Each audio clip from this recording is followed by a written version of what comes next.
cannibal cinema is something I really enjoy. I wouldn't necessarily say that classics like Ron Thorn or Cannibal Holocaust spark my interest in the genre. To be honest, I wouldn't even know how to explain exactly why I like it. I don't consider myself an extreme gore fan, nor do I think I have a fetish for watching naked people running around with spears. If I had to guess why I like it, I'd say it's because of the idea of watching humans running from other humans, knowing that the pursuers might end up eating them, or doing something even worse. It may be the fascination with witnessing the actions these pursuers are capable of, despite all being the same species and having the ability to reason, that one trait that separates humans from animals, and yet, in these cases, they seem so different from mortal man. In any case, since the classics are always the ones that come up when talking about the genre, I decide to make a small list of some cannibal movies that can be enjoyed and that aren't so well known to the public. Without talking more, here are 4 lesser known cannibal horror movies to have a bad time with.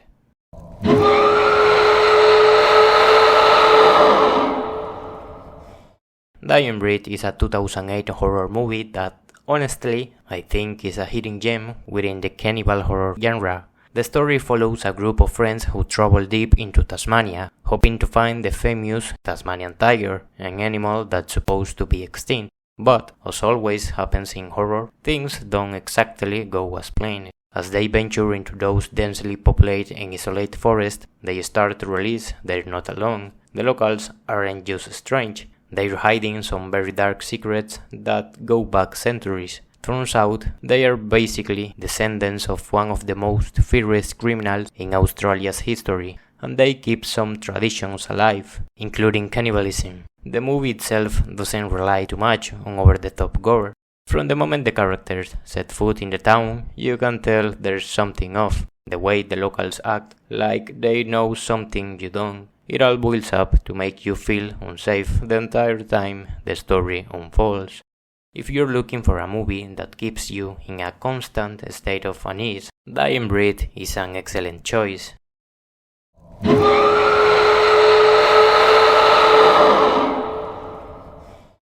Ravenous is a 1999 film that blends horror with a twisted dark humor quite well. The story is set in the 19th century.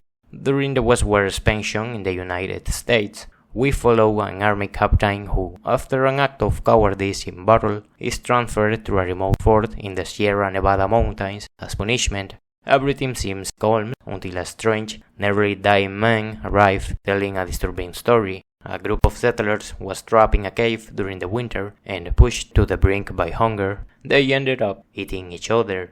From that point on, the film begins to explore the idea that cannibalism is not just a desperate attempt to survive, but also introduce the idea that consuming human flesh can grant supernatural strength based on ancient local legends. As the movie progresses, paranoia starts to take over everyone, and the feeling that at any moment someone could become dangerous makes everything feel tense. The atmosphere is key. The cold, the total isolation, the silence of the mountains, all of that creates a sense of not being safe, as if you're trapped with no way out. Ravenous is a survival story where the real fear lies in what the characters are willing to do to stay alive. If what I've said catches your attention, you should definitely watch it.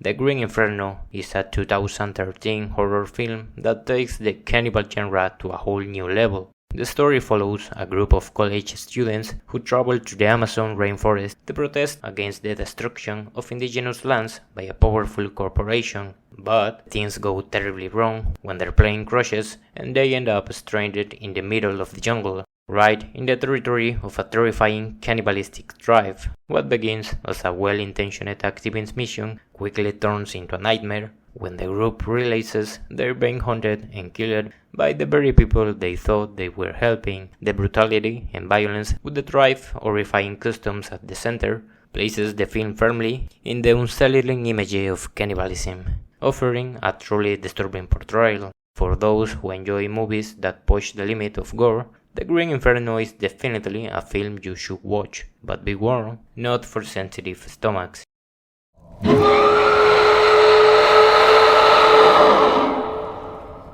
Bone Tomahawk is a 2000 horror and western film that uniquely combines the spirit of the Old West with brutal, gut-wrenching horror, a mix that is uncommon and not for everyone as it unfolds slowly.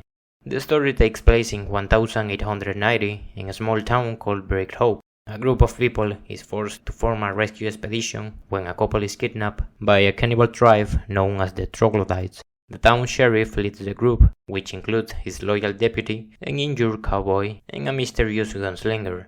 This movie really can be categorized as something typical. It successfully blends the western genre with a genre that tends to be very gory, like cannibalism. Although the film starts as a typical cowboy story, it later turns into a survival tale when the group confronts the tribe, a community of violence and savage beings.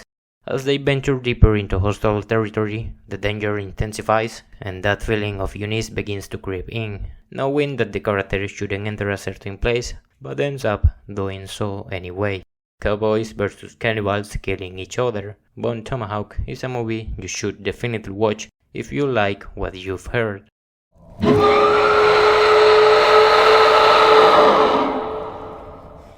We Are What We Are. The story follows a family living in an isolated rural community. After the mother's death, the father and his two daughters are forced to continue a disturbing practice that has been part of their family for generations, cannibalism. Although everything seems normal at first glance, we soon discover that the family hides dark secrets, and what initially seems like an act of survival turns into religious and ritualistic traditions that force them to do horrifying things. The film focuses on how the daughters of the family deal with this dark legacy. The youngest daughter begins to question the tradition, while the father becomes obsessed with preserving it, no matter the cost. The atmosphere of We Are What We Are is tense and oppressive, with a slow pace that keeps you on edge throughout. It's not just about blood and gore, but how fear and discomfort build up as the story unfolds. What's intriguing about the film is how it explores family bonds, and how sometimes the customs passed down from generation to generation can become curses. It's a story about internal struggle, the desperation to escape something so deeply ingrained, and how the weight of tradition can deform people.